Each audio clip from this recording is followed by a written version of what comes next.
We've got a full house. It was billed as the Battle of the Beltways, Washington going to Baltimore.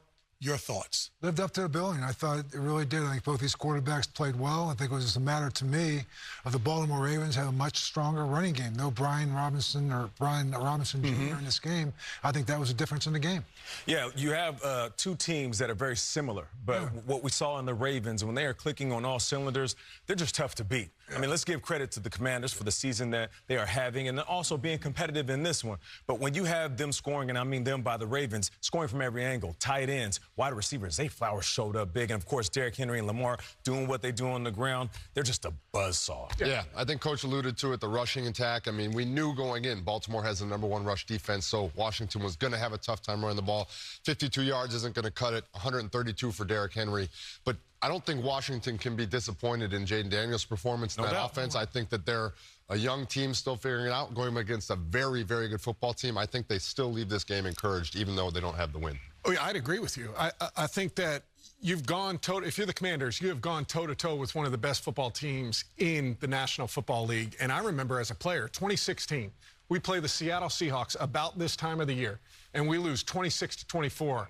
At a, close game at the end. And I remember in the back of my head thinking, if we see these guys again, when we see these guys again. And I think it serves not as a moral victory, but as motivation. They're in different conferences, but we can play with the very best. We see a team like this again, we can win this ball game. No flinch from Jayden. I mean, really, going up against Lamar, multiple MVPs, going up against a great defense. The rushing attack didn't help him out, but he didn't flinch, played a great game. Yeah, look at this. Last 3 weeks, Baltimore Ravens offense.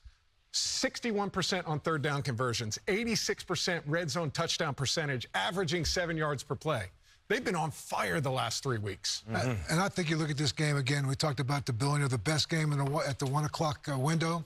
Well, I think what we're about to see in these highlights is exactly that from both these teams. 24-35, 269 yards and 2 touchdowns. One right here to Terry McLaurin. You can see right there, he sees the field. Great throw in the back of the end zone.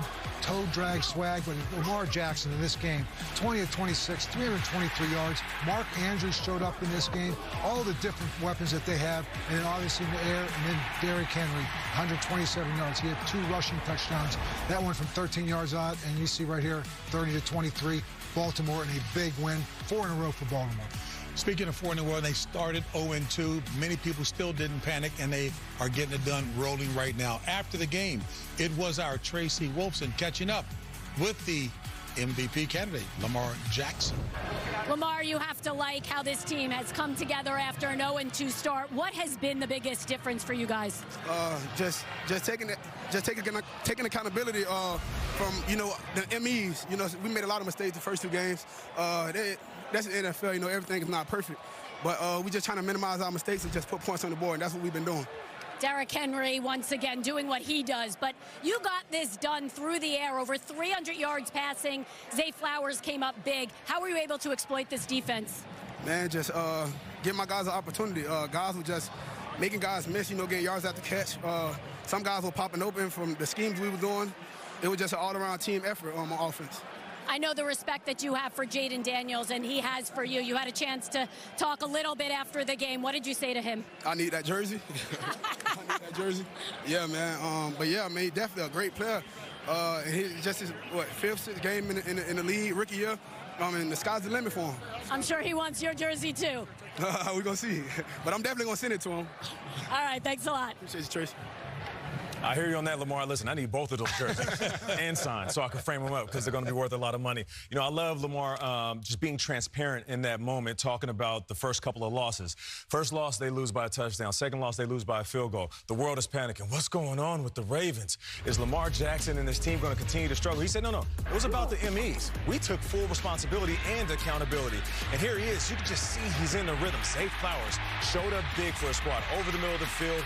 Matt talked about it earlier. Coming down, being friendly to the quarterback, and just check out this ball right here. Helmet or higher in the back of the end zone. Mark Andrews, I still feel like he's one of the best and most underrated tight ends of his era. And then this 33-yard run, you just see the space, and just check out how much time he has in the pocket. He's not getting hit when he delivers these balls. Andrews, once again, corner route.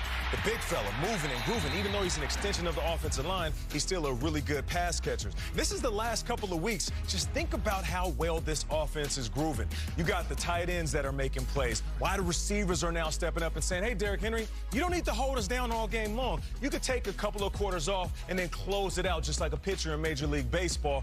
But the one thing I can appreciate about this team, if they go up against a squad that wants to bring the heat, because that was the Commanders, they blitz 40% of the time. Lamar Jackson versus the blitz today, 10 for 11. 162 yards, which means if you're going to bring the heat, then I'm going to turn up the flame a little bit on your defense. And what I saw was all of that pressure was him delivering from the pocket. Yes. Right? And that, to me, is the scariest thing if you're going against the Ravens. He's got the ability. We saw the QB run where he's outside of it. He can burn you with his legs. I think he had 40 yards rushing today. But delivering from the pocket over the middle of the field to the outsides, using all of the different targets that we saw today, that's a dangerous Lamar Jackson. It's pretty crazy to be able to talk about all these targets, talk about Lamar, talk about Mark Jackson, and then just kind of almost afterthought, 132 yards rushing for Derrick Henry, 2 touchdowns. That's just a standard game. The Ravens went to the AFC Championship last year, and then they only added the best rusher in the last 10 years in the National Football League. Derrick Henry, once again, putting on a dominant performance. Like I said, 132 yards. He played against an 8-man box today multiple times, and against those 8-man boxes where they're trying to stop the run, he had 93 yards and 2 touchdowns specifically against those. You can try as hard as you want to stop him, but the man is a beast. A game like that, an afterthought? Yeah, that's kind of wild, JJ. It's crazy. And, Coach, how difficult is it to defend? Because it's middle, middle, middle, boom, then we toss it outside, and he's running outside. And the thing that's scary to me is when you have Derrick Henry, Lamar as a running threat, 33 yards if you don't get the pressure on him. But you said it.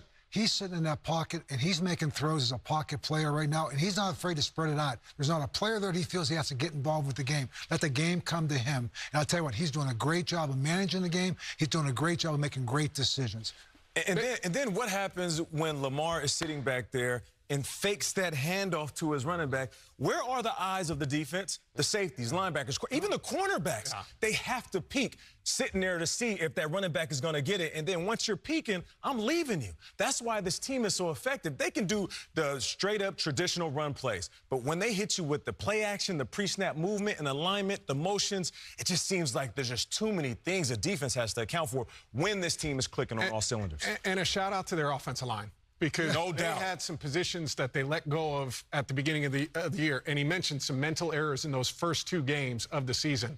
Those guys are starting to come together. They're handling the pressure. They're running the football extremely effectively, creating great throwing lanes. You saw it. You talked about it, right? We're watching that. It's the throwing lanes that they're creating for Lamar, too, that are so impactful. And, just think they lost their offensive line coach right prior to the season, Joe D'Alessandro, who's one of the best offensive line coaches in the National Football League.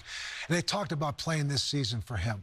So you kind of sense that this offensive line was going to come together. This offense was going to come together. Almost as a sense that those first 2 games, it almost became an edge. And almost like you look at Lamar, mental errors. They're still playing with that same edge that they lost those first 2 games with. And they can keep this going because sometimes the more you win, the more it's harder to keep that edge. But I tell you, John Harbaugh will do a good job of keeping them edgy. Lamar Jackson, let me go back to him because there's no question about it. It's the postseason success that he's looking for. I've been impressed over the last few years how he is incrementally improving his game, both mentally as well as execution. I'm loving the calm that I'm seeing him go about do his job. Yeah, it's growth and maturity, and that's for all of us. I know personally we had struggles early in my career in the postseason, and you have to answer the question, when are you going to take that next step? When are you going to win these playoff games? And I think for him, there's a level of toughness, mental toughness, that is coming with some of that of falling short in the postseason. And I think he knows, hey, we're going to win these ball games along the way. We're going to find ways to be better so that we're performing at our best when it comes to postseason play. And not to talk about too much of what was going on off the field, but I believe some of that mental toughness, it kicked in after he left college. When they were saying, I'm not sure he's a good enough quarterback to be a starter in this league. You know what? I heard his mom is his age, and that's just not the way we do things in the NFL. And he stood firm, 10 toes down. Not just with his mom as his representation, but also knowing when I look in the mirror, I see a quarterback.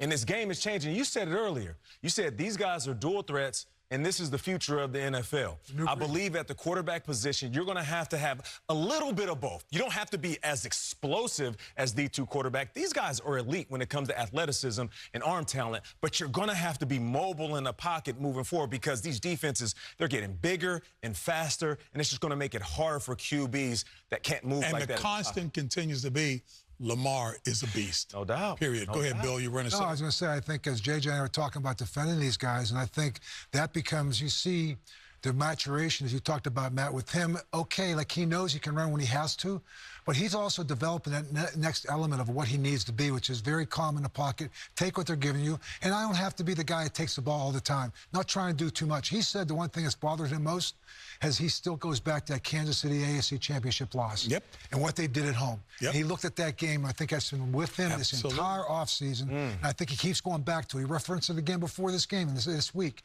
So he knows the postseason's there, but he also knows to get to that postseason, we got to continue to get better with this group we have this year.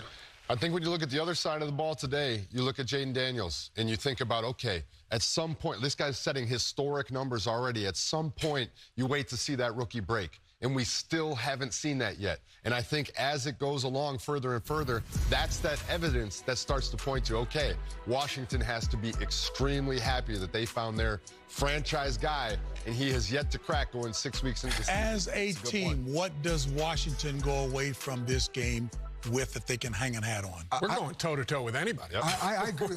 Sometimes you can say a loss. This loss doesn't make there's no gratification into it, but this validates who we are as a team. We can look at this game. There's a play here and a play there. We didn't have our best running back in this game, yet we were right there to the very end. So it validates their record to me, this game. And the other thing I think it does is not that he needed any validation. He's played incredible, Jayden Daniels, in the first 5, 6 games of it, still be there. but the toughness. Yeah. The toughness he showed today, I think, resonates with his teammates. He took some shots. Yeah. And he hung in there and delivered.